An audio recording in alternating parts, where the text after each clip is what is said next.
Les régions désertiques offrent de sévères conditions de vie, difficiles à imaginer en pays tempérés.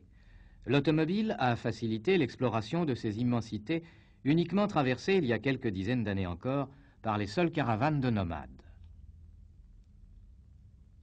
Parfois, les pistes se perdent dans une dune de sable. Là, nulle balise, et toutes les énergies sont nécessaires pour poursuivre le voyage.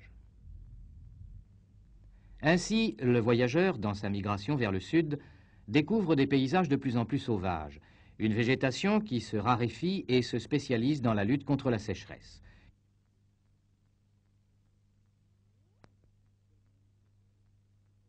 Il plonge enfin au cœur même du désert, se perd dans le sable brûlant.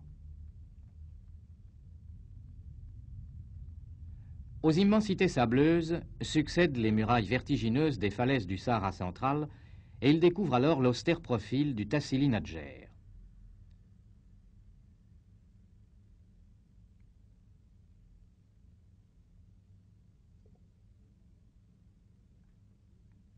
Au nord-est, ce plateau gréseux borde le massif précambrien du Hogar. Il subit une érosion qui lui donne un caractère très particulier de château en ruine, perché sur un cône d'éboulis.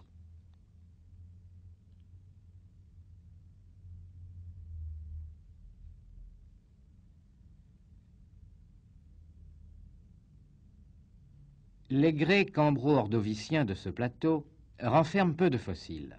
À l'ordovicien supérieur, un mouvement de surrection-s'emplissement affecte le Tassili Nadjer. Les grès alors émergés subissent une érosion continentale et sont entaillés d'un réseau hydrographique important. Cette discontinuité de ravinement est recouverte de grès argileux puis de grès et quartzites qui forment la surface structurale du Tassili.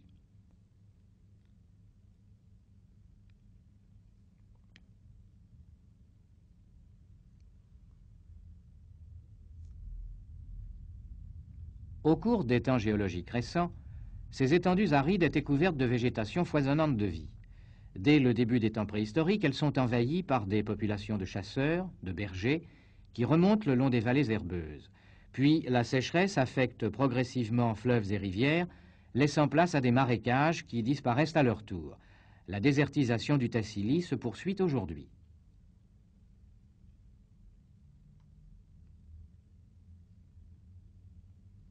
Les pistes se faufilent à travers un véritable labyrinthe, au pied des falaises au relief tourmenté. La corrosion polit les roches, creuse à leur surface des cannelures, les modèle en forme de champignons. Les écarts de température importants font éclater la pierre et contribuent ainsi à l'érosion aérienne.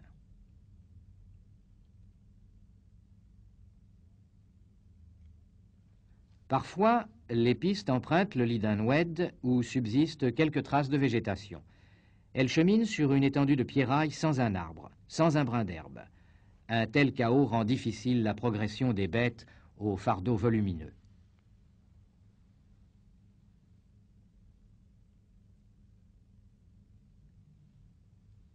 Une touffe d'épineux, une minuscule fleur, rompent de temps à autre la lancinante monotonie de ce désert minéral. Il faut, pour comprendre ce paysage, abandonner les moyens de locomotion modernes et partir à pied, suivant un itinéraire tortueux. Tout au long de cet itinéraire, quelques points d'eau constituent un havre de fraîcheur et une source de vie pour les habitants de ce plateau dont la présence ancienne est attestée par les peintures et les gravures rupestres. Avant le départ, les âniers vérifient une dernière fois l'équilibrage du matériel sur les bas. Les ânes lourdement chargés portent les seules ressources alimentaires dont on puisse disposer sur ce Tassili, pourtant peuplé d'1 millier de Touaregs. Mais le désert distribue ses richesses avec parcimonie, la pauvreté pouvant ici aller jusqu'à la mort. Et la lente progression se poursuit. Hommes et bêtes soumis dans la pierraille aux atteintes d'un soleil ardent. Nulle fraîcheur ne vient soutenir la marche des voyageurs. La poussière s'envole sous leurs pas, dans l'air surchauffé, les obligeant à porter le chèche, coiffure indispensable. C'est un voile que l'on enroule en turban.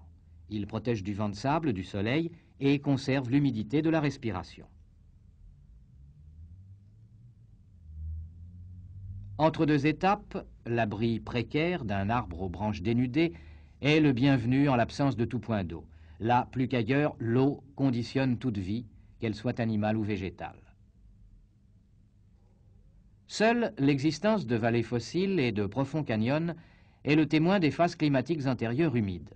Quelques oueds peuvent, lors des précipitations atmosphériques rares mais violentes, charrier d'énormes volumes d'eau vite engloutis dans le sous-sol ou évaporés en surface. Il reste alors quelques trous abrités sous la roche dans lesquels l'eau prisonnière demeurera jusqu'aux pluies suivantes.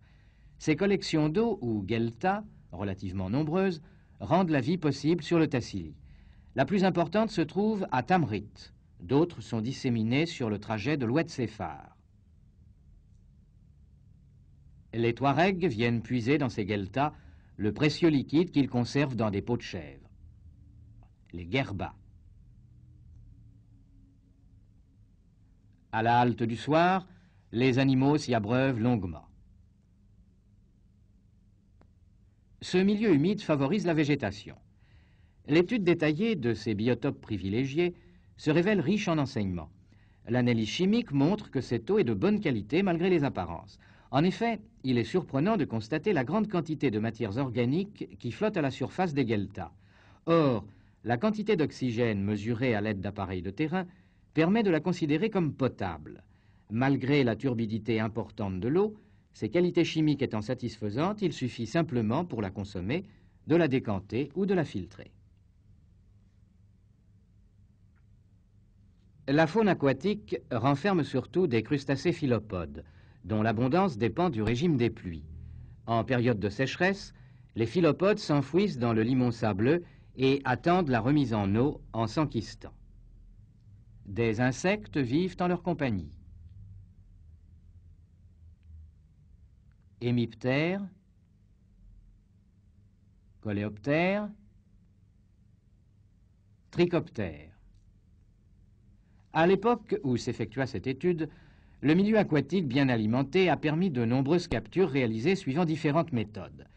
Les larves de trichoptères sont ramassées directement à la main, sur le bord de la guelta où elles vivent, le sable du fond servant à l'élaboration de leurs fourreaux.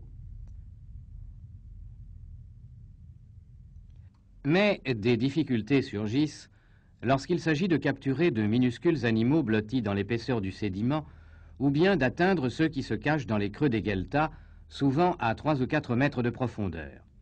L'emploi de la balance ou du filet rend de très grands services. Pour la région, les résultats obtenus sont surprenants et inattendus, aussi bien par leur originalité que par leur richesse.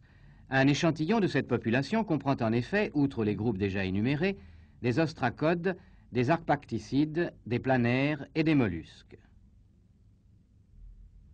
Les techniques utilisées dans le milieu cavernicole se compliquent car les collections d'eau peuvent s'enfoncer profondément dans le massif gréseux. La guelta se prolonge dans une petite galerie où l'on progresse en rampant pour atteindre l'eau souterraine. Cette grotte constitue le seul refuge pour certains insectes très sensibles à la sécheresse et dont le cycle ne comporte pas de forme de résistance. Les trichoptères appartiennent à cette catégorie. Les larves qui se déplacent sur le fond de la guelta jusque dans la grotte donnent naissance à des adultes ne pouvant subsister à l'extérieur.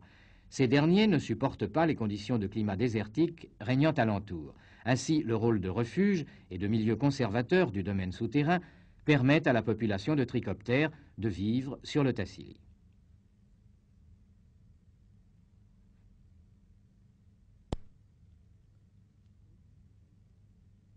Autour des gueltas fleurissent les lauriers roses et s'épanouissent diverses plantes, dont certaines possèdent des feuilles charnues, manifestation de leur adaptation au climat désertique. À cette végétation sporadique, dont le développement est lié au point d'eau permanent, s'oppose la magnifique vallée des cyprès, où l'on admire des arbres sans doute millénaires, relictes d'un passé où une flore abondante couvrait le Tassili.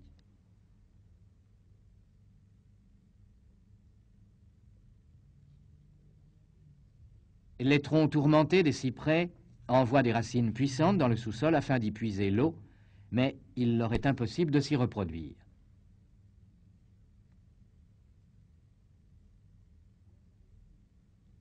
Dans un rayon plus ou moins important autour des gueltas, de petits enclos de pierres sèches matérialisent la présence de l'homme. Il les construit pour délimiter son aire de bivouac à l'abri du soleil et du vent. Le chef de caravane y conduit le voyageur. Là, tout le monde prend un repos bien mérité. Les ânes, délestés de leur charge, partent à la recherche de leur nourriture, tandis que les hommes apprêtent leur frugal repas.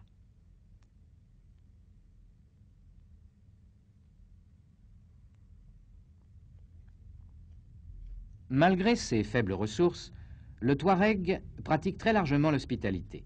Il prépare avec patience et soin sur le feu de bois, selon un rite immuable, le thé qu'il offrira à ses hôtes.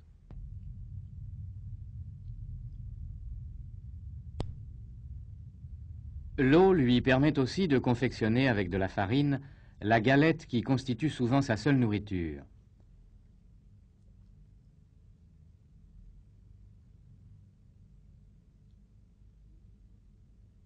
Il dispose cependant des ressources de l'élevage du mouton et de la chèvre, bien peu rentables en raison de l'absence de végétation. Les dromadaires, animaux de bas ou de selle, sont particulièrement adaptés à la vie en pays désertique.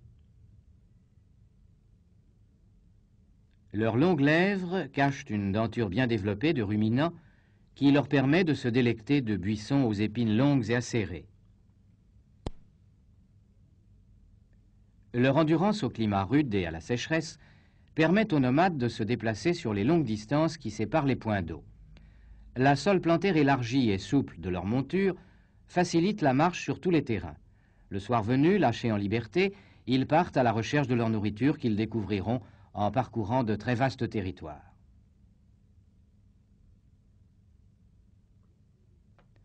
Bien peu de vie existe en dehors des gueltas ou des lits d'oued.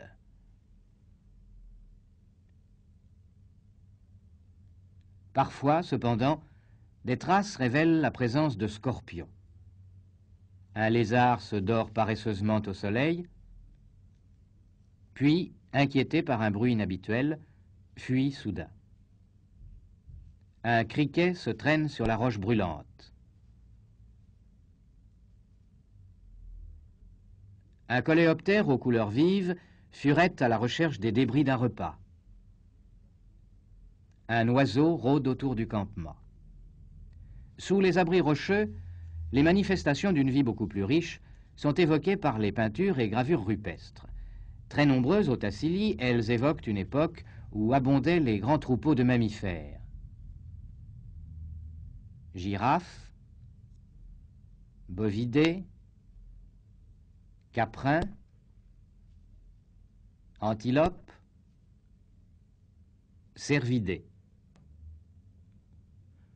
La base des roches s'anime de scènes de chasse.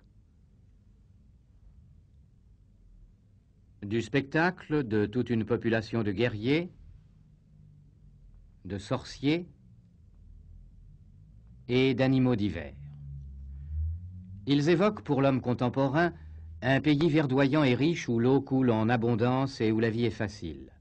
Ce n'est pas là l'un des moindres contrastes de cette terre saharienne, tantôt peuplée d'une foule d'animaux et couverte d'une végétation luxuriante, tantôt vouée à la soif et à la faim.